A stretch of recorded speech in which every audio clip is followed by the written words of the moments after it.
बेटा, दिल लगाकर पढ़ाई करना। मैं तुम्हें डॉक्टर बनाना चाहता हूँ। पापा, मैं हिफ्ज करना चाहती हूँ। मैं जो तुम्हें कहूंगा तुम्हें वही करना पड़ेगा। चलो जाओ यहाँ से। अरे रजाक भाई, ये क्या कर रहे हो तुम तो बहुत खुश नसीब हो कि तुम्हारी बेटी हिफ्ज करना चाहती है, और तुम हो कि उसे डॉक्टर बनाना चाहते हो। अच्छा, आप मुझे एक बात बताओ, मस्जिद में इमाम साहब की तनख्वाह कितनी होती है? 8,000 रुपए। और तेरे महीने का खर्च कितना है? यही कोई 15 से 20,000 रुपए। भाई, इमाम साहब की तनख्वाह 8,000 रुपए और उनके महीने का खर्च 15 से 20,000 रुपए। तुम ही बताओ, मैं अपनी बेटी को हाफिज कुरान बना के क्या करूंगा? तो भाई, आप अपने बच्चों को दीन व दुनिया की तालीम दोनों दो ना। मेरी समझ में ये नहीं आता कि हर कोई अपने बच्चे को कुछ ना कुछ बनाना चाहता है, पर ये कोई नहीं कहता कि इमाम साहब की तनख्वाही बढ़ा दें।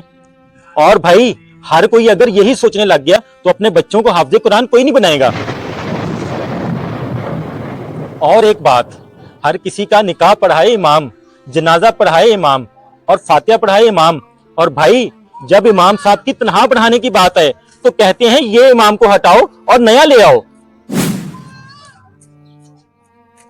आप बिल्कुल ठीक कह रहे हो भाई, हमारा मुआशरा इन चीजों पर गौर व फिक्र नहीं करता।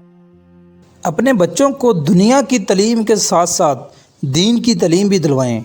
अगर आपको हमारा ये मैसेज अच्छा लगे तो सदका जारिया समझकर शेयर ज़रूर कीजिएगा।